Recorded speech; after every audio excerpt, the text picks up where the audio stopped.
I came across a video today, a little bit of a similar break as I did last time to my D&D's improv video. I found a video today, mostly talking about problem players and how you deal with them. And everybody has had that one person, the one that always usurps the dungeon master and tries to say that they're the ones that are correct when the DM already said that that whatever they said was the law and you can't do anything to change that. They always had that player who thought one thing and then the DM wanted another thing and they didn't properly talk about it, what have you. And the number one example that I see being brought up is Orion Akaba from Critical Role Campaign 1. And it's always explained how he is an example of a terrible player, a player who you really don't want at your table and that you should talk with first, and how those kinds of players that if even after you talk with them that they don't want to change or they're not willing to change, then you should remove them. I think this is a bit of a flawed logic, placing all the blame on just the singular person in scenarios which this is a game about communication. I think Orion Akaba is an example of poor communication between himself and the group. There's blame on both sides here. Now, I don't claim to know any insider knowledge as to how they operated back in those days or what kind of friendship they all had, or any sort of insider knowledge that nobody else has known about besides the people involved. But as I have gone through a very recent experience in a very similar manner as to Orion Akaba, but this time being on the side of the Dungeon Master, there is a bit of merit to my words. In D&D, or any tabletop role-playing game really, any board game, communication is key. Now, the problem with communication is that it's a two-way street. If people are not communicating with each other, nothing really gets done. If nobody talked to anybody, nothing would ever get done. So, imagine my surprise when I thought that a scenario like Orion Akaba could never happen to me, and then it did. Where I had a group of friends who thought that I was poor at communicating, and they cut ties. And instead of saying, we understand that you are poor at communicating, and it may due to outside factors, but we are willing to let you change, we're willing to help you change, we're willing to work with you. But if we do not see future improvement, we will have to do something about it. And in a similar vein to Orion Akaba, I think that their definition of helping Orion when it comes to his situation is a bit flimsy, because they say they talked to him, they say they communicated with him about their issues, and then he refused to change. And that may be true.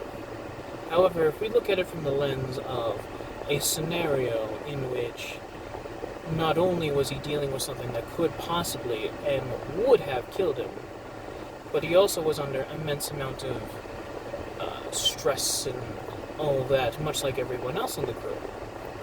He was under immense amount of circumstances that some people may have been able to relate to, but they are not him. Nobody can truly relate to one person that is not themselves, because you can never truly have the exact same experience. You can have similar experiences, which is why I'm saying all this in a vague sense. I can understand what Orion is going through in a vague sense, because I think they didn't really understand the situation at hand, as none of them had gone through very similar situations.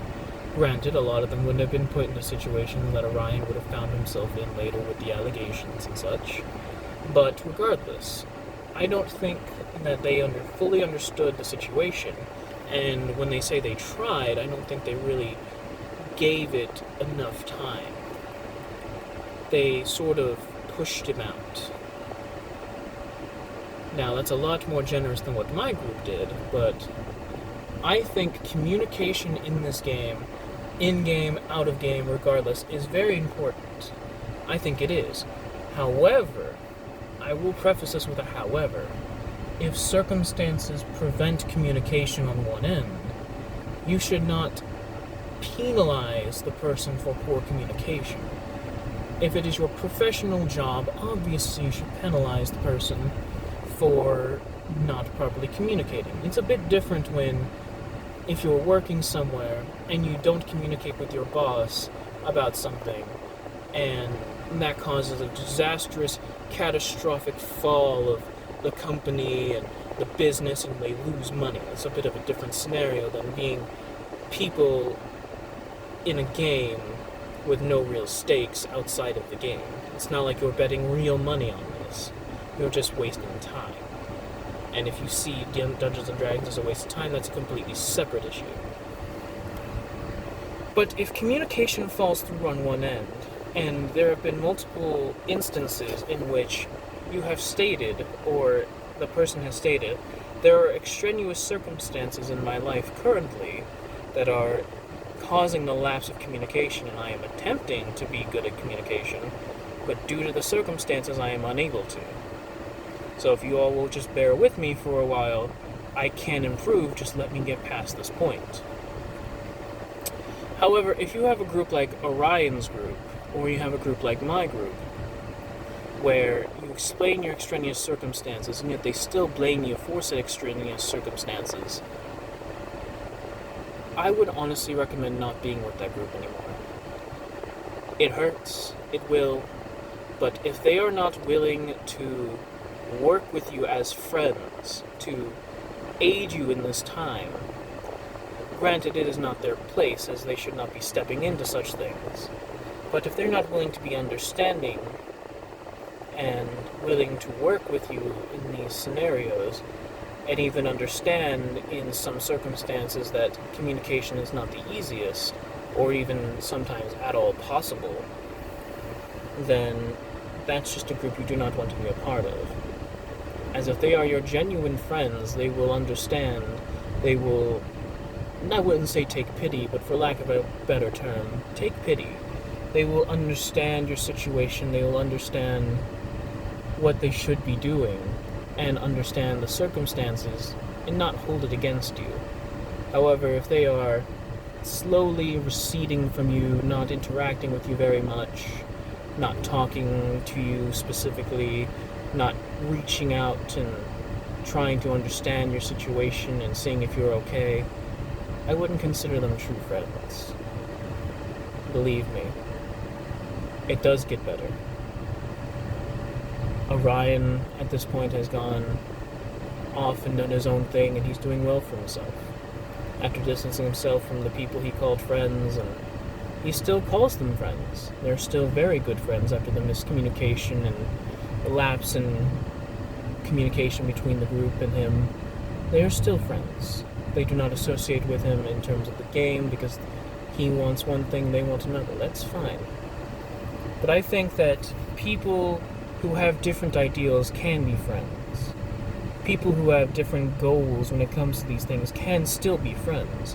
You just have to be willing to put in the work to become and stay friends. Friendship, any sort of relationship, should be work. You should never become complacent. There should always be work on both sides, and the moment that work collapses on one end, that's when it all falls apart.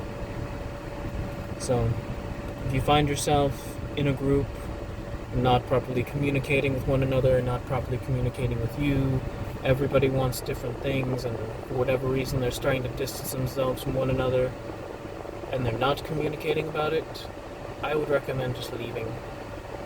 It will hurt, it will sting, you will feel the pain for a while, you'll feel like you'll never find somebody or some group of friends like that again, but trust me, there will always be somebody out there. There'll be a group out there. There'll be people out there who think like you, who act like you, and they'll want the same things you want. You want people who want to boost you up. In the wise words of Strife Hayes, I forget the entire title of his channel, but Strife Hayes of the Worst MMO series, we often become friends out of complacency, out of convenience. They are right there, you see them all the time, and you become friends out of convenience. However, when push comes to shove and when strenuous circumstances arise, you really see who your true friends are, who are willing to stay. What you want is friends who will lift you up. You want friends who will encourage you, friends who will be there for you. You don't want friends who will leave at the first sign of trouble. You want friends who will stick by your side. That's who you want.